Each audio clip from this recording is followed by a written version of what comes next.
Before you leave, I'd just like to say that I also remember that dinner we had, and you had a phenomenal capacity of asking the right questions, and each time I responded, we have a new platform from which you launched another question, and then I responded, and that created a new platform. And that is precisely what I will talk about today, is how do we ask questions rather than teaching you anything.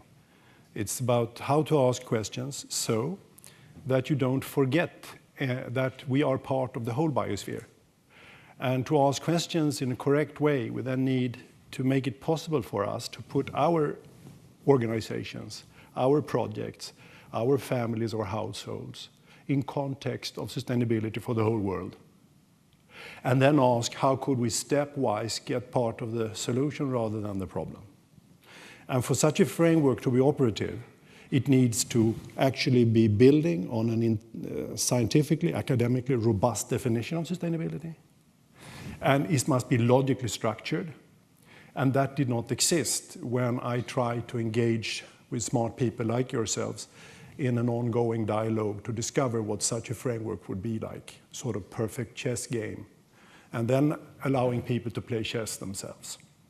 So I'm not going to teach any prescriptions. I'm just going to talk about how to ask questions in a way that you don't forget the big picture, and so that it is well structured. And that is what this whole thing will be. And it's a tremendous pleasure I come back to Eindhoven because I think this size of yours is perfect. Eindhoven is not too big to make it extremely impossible to bring people together. It's not too small to not be significant. You are famous for your proactivity, technical, innovative culture, and you are also in Holland, which we in Sweden think is very fancy indeed. I can return to that later on, but we love to go here for various kinds of vacation purposes and so forth. The whole talk will be about direction and purpose. If we don't know where we want to be, we can per definition not even try to be strategic. If you don't have a clue what sustainability would be, just like you heard in the introduction, how can we then strategically approach it? So what I will do in a sort of bizarre tempo is just to provide a sort of smorgasbord of dishes, and then allow a little Q&A to use some of the dishes. And then we'll see whether this will carry us. We also have the Natural Step established here and a growing network of scientists all around the world using it. So there is plenty of possibilities to learn more about this. But I will talk about that sustainable growth indeed is possible, though you hear a lot that it is not, it is. There is a unifying framework for asking the right questions to make that happen.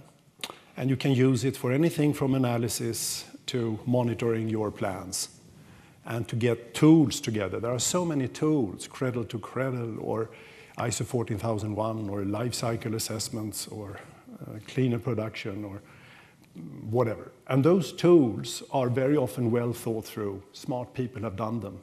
They cover various bits and pieces of sustainable development. And if you want to use those tools for what they were intended for, you still need that big unifying framework so that you can actually make best use of them. And if you have a unifying framework, then you can do that. Let's begin with the what and why issues. First of all, infinite growth of values is possible, but not of flows. That is the main distinction here. We see an escalation of all kinds of flows, and they are now either having already trespassed planetary boundaries, causing severe decline of systems, or are fast growing to make that happen. So this cannot go on, of course. This growth of flows at the cost of values is causing a funnel of declining resource potential to sustain civilization. So it is like ecosystems and the social systems are going deeper and deeper into a funnel of declining potential to sustain us. And the end point would be a republic of grass and insects and microbes, if this goes on. Of course it won't. People are smart and innovative, and eventually we will sort this out. Coming into a stage, sort of cylinder, where it doesn't get any worse, and then we can actually redesign the system and live happily ever after. This is scientifically highly possible. And if you look at mankind, we are clever, but not without trying to be so. So we have to come to grips with this global challenge. What is that, and how can we approach it? Well, first of all, we must understand that for this individual player who would like to do so, like Eindhoven or Philips, who've already set out, actually, to try to do it, this is a winning game even if the others don't do it. So even if all the others don't do it, it will be a winning game for you. And this is why. This is a dynamic challenge because things get worse and worse as long as society is not sustainable. If Eindhoven would now set out to be part of the solution rather than the problem, your risk of being hit by resource costs will decline because you will make more and more values per resource input. Your risk of being hit by toxic waste costs that will skyrocket will be relatively lower than the others. Your chances of looking forward in this funnel and understanding what people we need later on will be greater than the others, so your opportunity costs will be lower as well. And as sugar on the cake, you will gain in PR value and be regarded as good guys as well. But that's not the main driver. The main driver is that costs will skyrocket as we keep losing resources. And soon to be maybe 9 billion people bidding on the remainders. And those who manage to sell more value per resource throughput is a winner, regardless what the others do. It's true that you would then be on Titanic, of course, yeah. But you would run first class on Titanic, that's the point. You will be relatively better off than the others, and the more that learn to play the game that way by being strategists, understanding sustainability at the opening of that funnel, the more the likelihood is that others will do the same, and eventually you will pop in at the captain's cabin of the ship and ask him to change course, which we have seen, by the way. Now, this can be explained very quickly, and you never get any resistance in smart groups, not in the most competitive American business corporation. Anyone says, excuse me, but we don't get more people on Earth, or excuse me, toxins are not increasing, or excuse me, we don't lose forests, or whatever. They don't try that.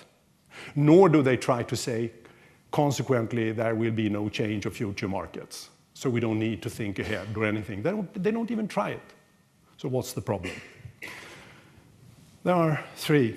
The first one is the power of obsolete paradigms, flawed paradigms. We have not been talking like this in boardrooms. So consequently, we are guided by a very, very strange way of thinking. It is believed that we already are in this cylinder and that we kind of are floating ahead, social systems and ecosystems, somewhat suppressed by industrialism and our modern way of living.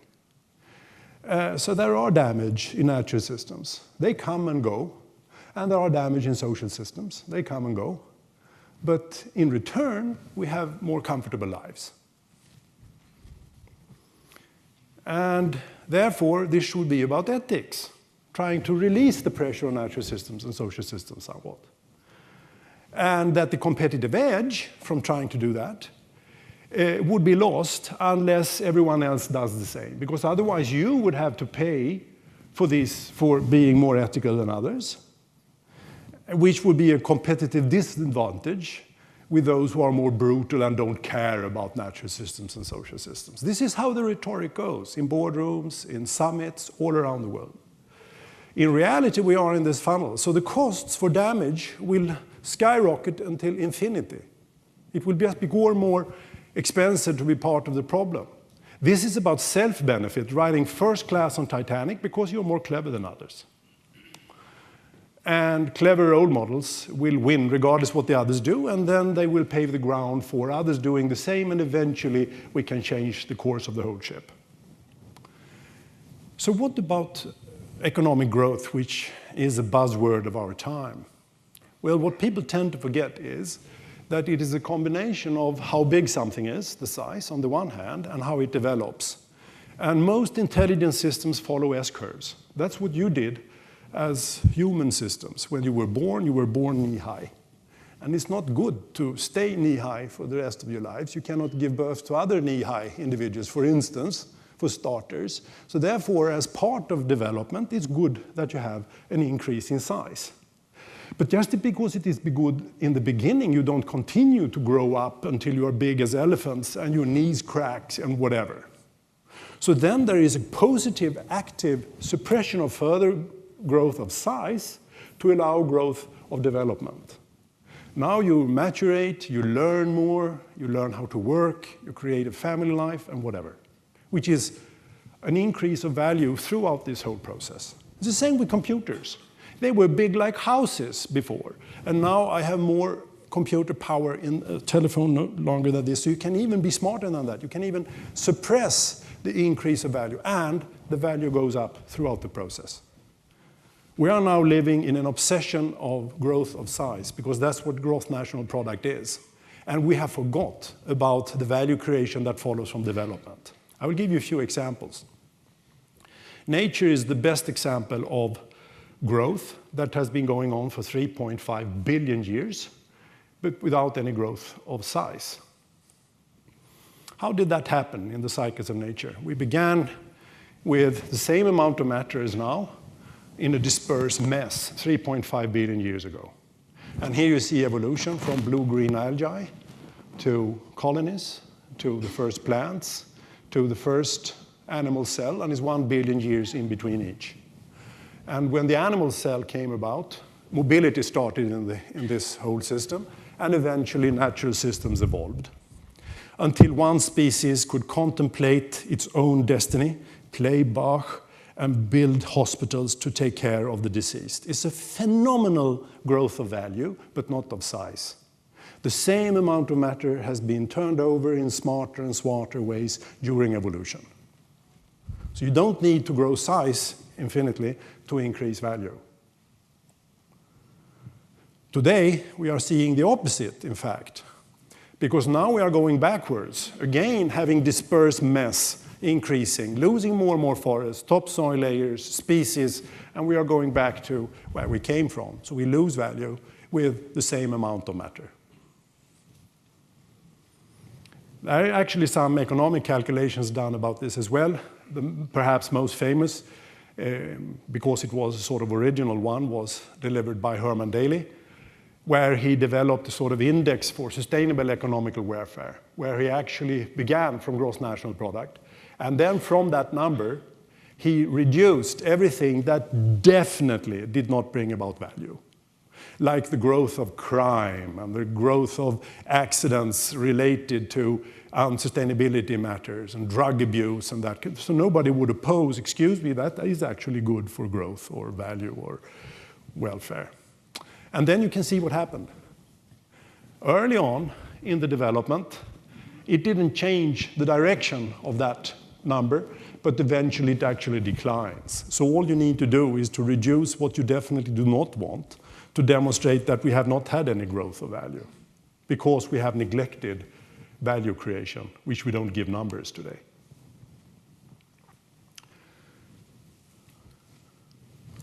To actually increase value under reduced flows is called decoupling. We even have a political term in the European Union for this.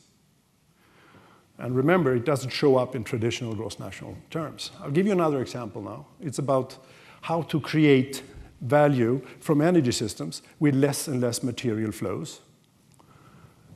One of the eternal, from a human perspective, eternal resources for energy is the sun. We have two others, but I don't go through that in detail now. And only the sun gives us 10,000 times more energy than the whole world is using, all civilization is using, all categories included. This is just an example of that. That is the Aswan Dam with a scale on a map. Here, on that same scale, you see a ridiculously small yellow spot represented by really, really bad photovoltaics created long time ago, giving exactly as much power as the whole dam. Or 5% of Sahara covered with that would give the whole world all energy it needs. So why did I show that over 10 years ago? because this was my follow-up slide. You see, as we keep growing the number of such photovoltaics, on the learning curve, the prices per implemented kilowatt hours or gigawatt or whatever you count as power decline. So the costs for implementing that power declines in parallel with the growth of production. It's called the learning curve. In general terms, each time you double the production volume of something, the prices drop around 20% because of benefits of scale and so forth. So I showed people this for them to imagine what would happen when the costs of that curve would cut the costs of coal and fossil fuels and nuclear power. Then we don't need to run any seminars and workshops about this anymore, right? So what happened in this funnel? Because that was over 10 years ago. Well, if you look at the accumulated solar power globally, it has grown much, much more than exponentially. 1.5 years or so, we produce as much photovoltaics as all the other years before. Yeah, but that's only photovoltaics and it's from very small numbers. Well, wait a bit. If we look over the same period in the European Union, you see how the same fossil gas as a way of making it less dangerous than gasoline has been growing. But if you look at wind, it has been growing even more than solar in the European Union. Whereas you see the so-called competitive dominant energy sources have actually reduced its power distribution on the grid. Well, but that's Europe, and we have such a heavy public opinion against that stuff. But look at the growth economy like China. That is completely different. Well, is it? During the same period, they have produced much more wind power than nuclear power. And look at the last year. Doesn't it change then? No, it's the opposite. During the last year, they produced much more wind power, relative terms, than nuclear power. Why is this? Is it because they have public opinion in China as well? No, it's the funnel. This is inevitable. As long as we make unsustainable decisions, the walls of the funnel will compress us more and more and more, and it will turn up as costs. Consequently, the costs for nuclear power is skyrocketing. If we are to meet the security norms, to deal with terrorists, to deal with how to deal with all the fuel cycle is extremely expensive, whereas the fuel cycle for wind power is free of charge. It doesn't cost anything at all. It's only to produce it that costs. After that, it delivers electricity without any costs, but maintenance cost, of course. Whereas in this case, the fuel cycle is more and more expensive. And that's why this turned up in Financial Times.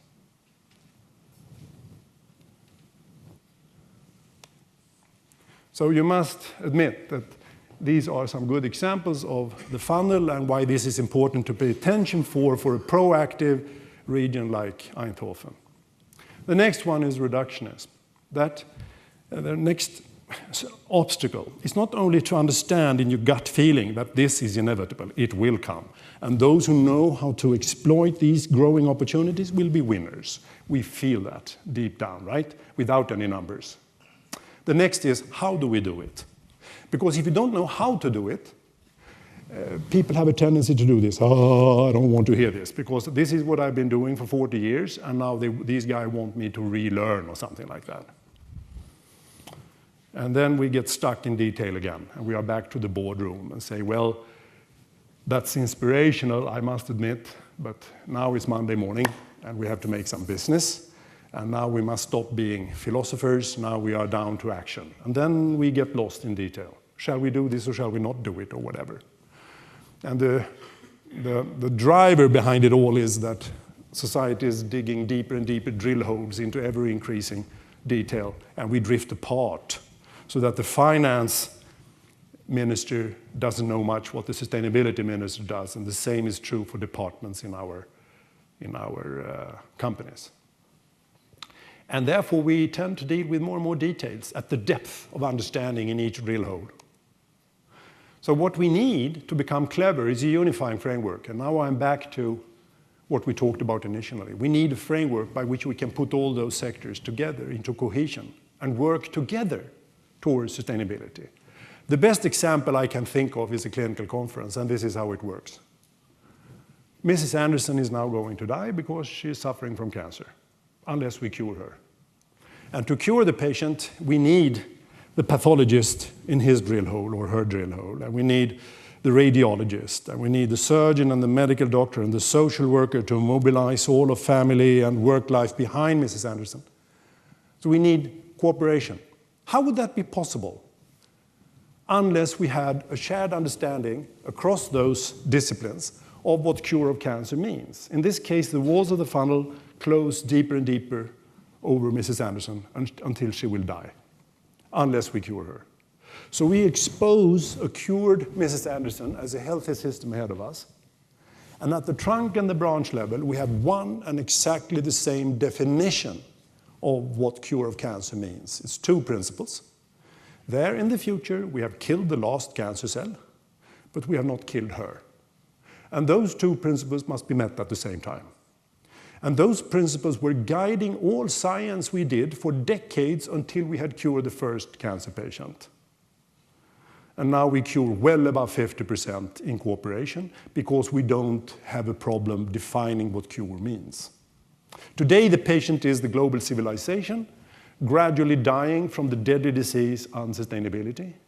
And to cure this patient, we need cities like Eindhoven, and we need engineers and politicians and economists cooperating to make it happen. But how could we if we don't have a shared mental model? And for those principles to be operative for chess, they are the principles for checkmate, or winning in football or soccer.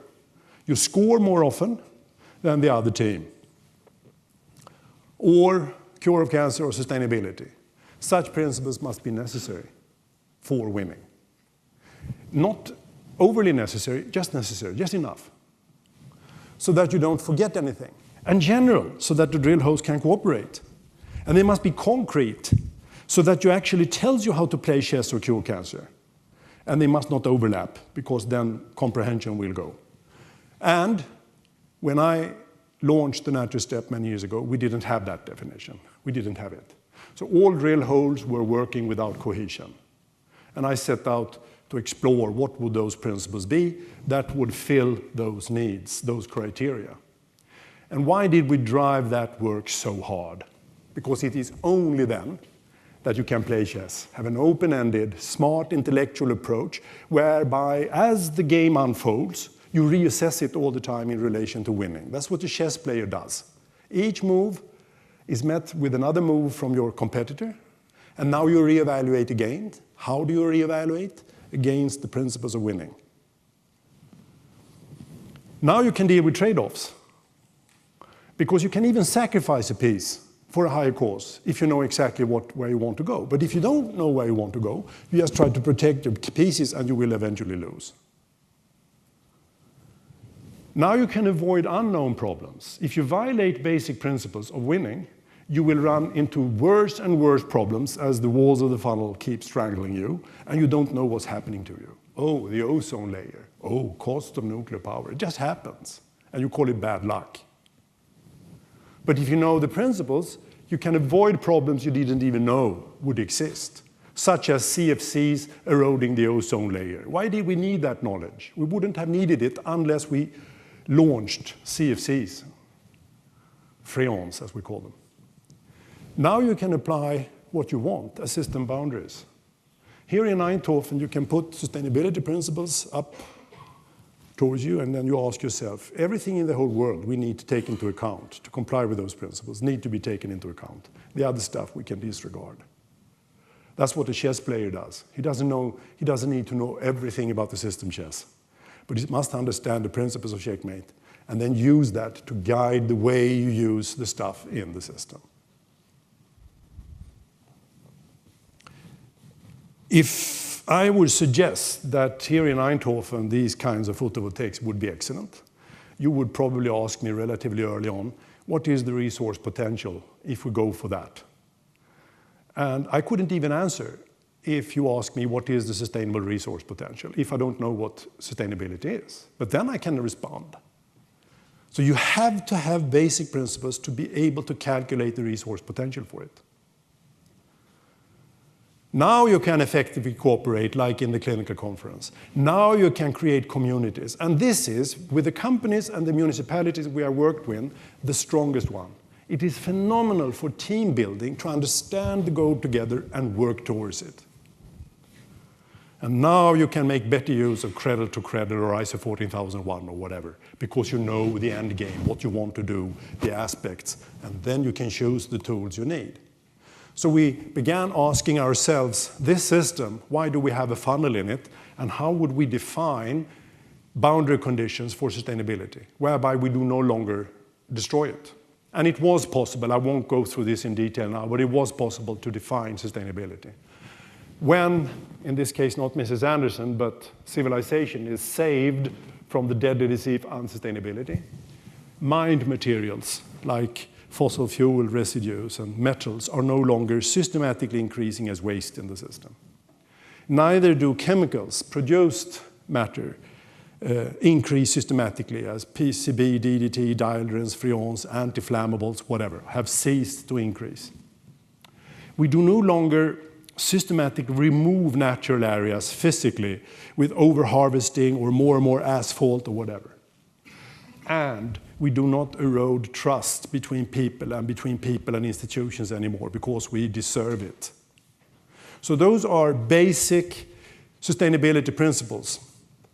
And we can use those, which we have shown, as boundary conditions for redesign. So any organization can put its own vision, own mission statement, or own core values, strategic goals, within these boundary conditions.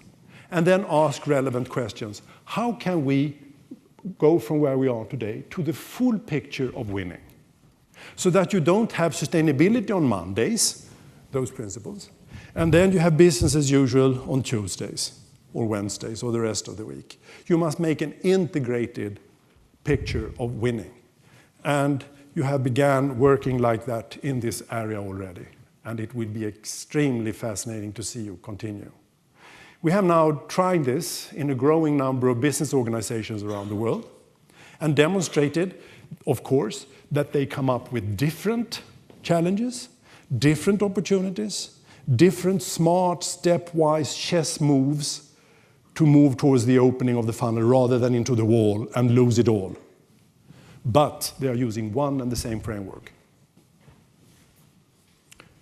Then we have published with them how much they have earned from avoiding problems that competitors ran into by not being able to foresee the funnel and the decline of its walls. This is a more American way of saying the same thing. This is Ray Anderson, the founder of Interface, who says that they have earned more than ever from after they used it with those 4 principles at the top amount, sustainability as he calls it, but not at the cost of social or ecological systems, but at the cost of competitors who still haven't got it, who still believe that they live in that cylinder trying to be ethical. Now, if the mining company can do this, and the construction and the trucking company and all of them can do it, they will come up with their challenges and opportunities and smart early moves, compare notes, and now they can work together, like in a clinical conference. This is also a value chain, of course. So this could be a virtual, it need not be a region or a city. It could be a virtual description of how a value chain is put together until you get some product. And to avoid it growing on a big garbage dump, you can work together and increase the value sold if the whole value chain cooperate. It's called PSS, Product Service Systems, and is a science in itself. Since it can be used this way of thinking grows faster than ever in cities. Only in Sweden we have the SECO organization with more than 80 municipalities and cities doing this together, using the same framework. So we have well over 200 cities and municipalities around the world doing this today. And the one which I look forward more than ever is Eindhoven, because of the things I said initially. You have a phenomenal position to win this game and be the role model for them all. Today it would be Whistler being ahead of all the others. And that's the mayor of Whistler, which was also the host of the Winter Olympics. And he says, why is this simple to understand framework not more well known than the rules of soccer? At least as known. This is one example that I got from him. This is his slideshow. I asked him to get a few slides.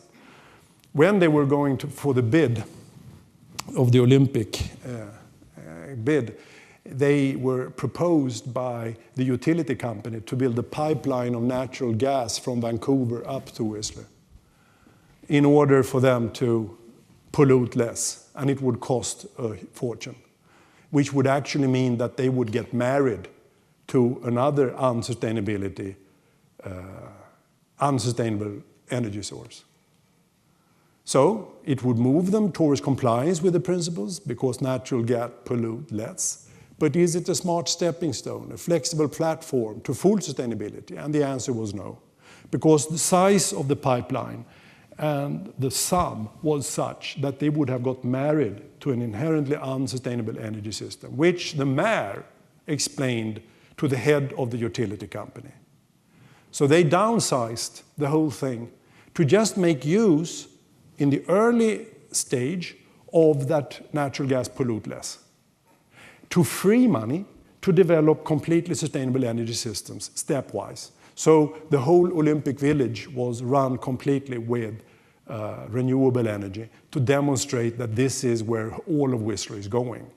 But still being pragmatic, they could still make use of the fact that natural gas pollutes less than petroleum.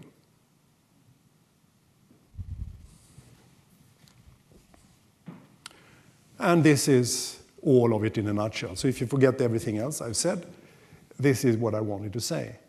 That for a team of people to be successful, they need to create a vision and some core values and strategic goals, stuff they want to use as the common goal in a certain region, all surrounded by the conditions for sustainability in the whole world, the system conditions or the sustainability principles. Let the public be aware that this is going on. Putting together expert panels where experts from agriculture, energy, forestry, and whatever understand the challenges for them currently in relation to that full picture of winning. The possibilities, some smart early moves in agriculture, forestry, and energy systems and whatever. Comparing notes and now seeing opportunities for cooperation. And the experts say that to the more structural elements of the region. Politicians, governmental institutions, NGOs, Chamber of Commerce, and so forth, like they did it in Whistler.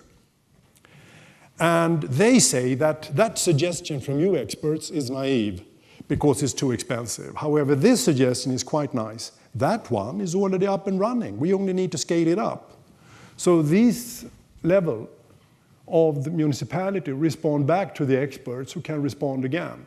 And some outcome of that may be that they want to change some of the vision, but still within sustainability constraints. What is this?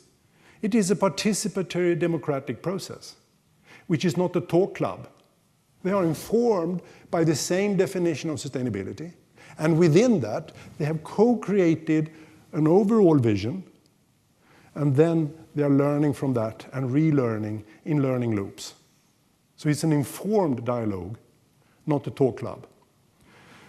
And these boxes just represent the experts, that there are different sectors, and all of them can put how it looks today, and a sort of ultimate goal in the future, complying with the principles, and show that there should be a stepwise change to get to that point in the future. And the guys who are experts here could do the same, these experts could do the same, and so forth. And now comes the point. They need to walk arm in arm. So from where we are today, they need to hook arm in arm to take the forthcoming steps, so that in an attempt to curb CO2 emissions from fossil fuels, you don't turn suddenly to cropland for corn production and compete with food, making food prices skyrocket and suddenly creating a bad reputation for bioalcohols as a stepping stone to sustainability, which has already happened in the United States, for instance. This is completely unnecessary. You can model in group sessions if you do it this way. So this is obviously important, that thing to the left. And to have sectors co-creating something in line with the slide I showed you before. Sort of life cycle assessment, but in terms of co-creation. So what about that goal? The last thing I would just like to say, and then we open up for Q&A.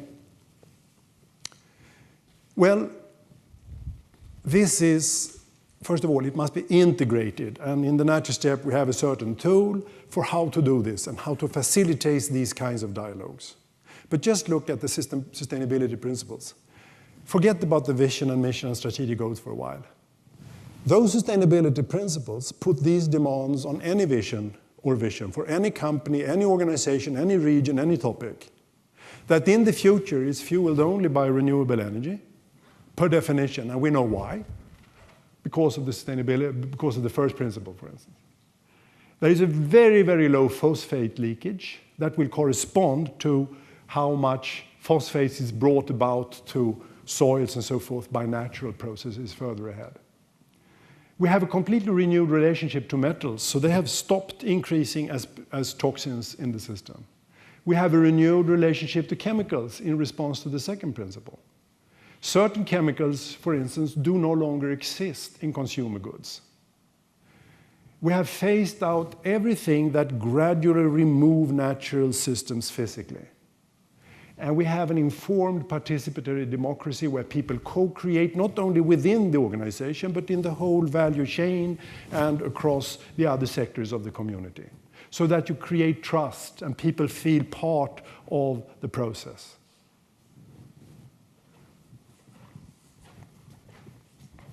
So what would be these principles for Eindhoven? Well, of course, the same. I'll now give you an example. We did this, the first time I did it was on Åland, which is a very large island, independent island between Finland and Sweden in the Baltic. And it was a whole assembly of farmers that wanted help to do this. And I was just there to facilitate it. They understood the principles, which meant a lot of stuff they needed to think about. But what about their explicit vision? Well, you can read it at the top. It need not be like that. They can rely on food being shipped from Sweden with very nice boats, carrying it there in sustainable ways, but that was not their vision. What about their core values? Well, you can think of very large scale nutrient cycles. They didn't want that. They wanted local cycles because they wanted to be independent on food production. They wanted an open landscape, which is not necessary, but they wanted that, and so forth. And they all wanted to sustain the Åland zone. And I asked them, what is that? And they said, you don't need to bother. They knew what it was. And I said, okay. And then if they would ever be able to arrive at a vision with those core values informed by the sustainability principles, they needed to educate society at large. That was a strategic goal. They needed to market themselves much smarter. They needed to find new markets. And they needed to actually move to local energy sources. They didn't want to buy sustainable energy from Sweden, and so forth and so on. So they formed their own strategic goals. Just give you one more example. This is a whole region in Sweden right now doing this. They have 4 big cities there. And this is how far they have reached so far. And I think amongst the strategic goals, I just want to highlight the first one. There are no structures for cross-sector cooperation like this. They call it but it doesn't exist. There is no way for someone working in the municipality, for instance, or the Chamber of Commerce to walk to that meeting place and feel that this person is doing it as part of his job. It doesn't exist yet. It's part of some ambition, some passion. You do it on your spare time. So they need to implement structures that really help people to do this. And then in the first event, we also had the big bosses of the major big players sign off on this document, and now the work will proceed with more and more refinement, following the learning cycles I just talked about. This is just finally to say that we have a big growing scientific program around the world, where scientists from all around the world gather around this framework and use it for their respective thematic fields. So, final slide.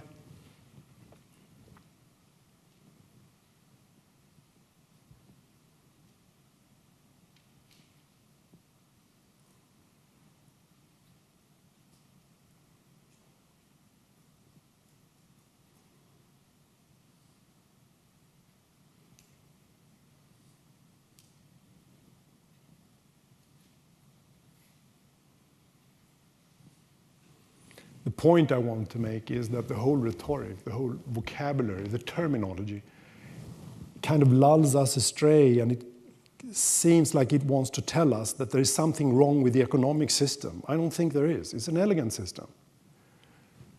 Or that it is economists who are going to solve this. I don't buy that. What we need are leaders who know how to define the goal, know how to stepwise move there, and from that position would like to adjust the economic system we have and perhaps complement it with certain things needed for that strategic move. So what we have today is a lack of leaders understanding that, and consequently we're using the economic system we have in a flawed fashion. And I think that we are only in the early stages of this, but we have been working for over 20 years to do the science, publish it in peer review, and I think we are now ready to take off, and it would be just wonderful to do it together with Eindhoven. Thank you.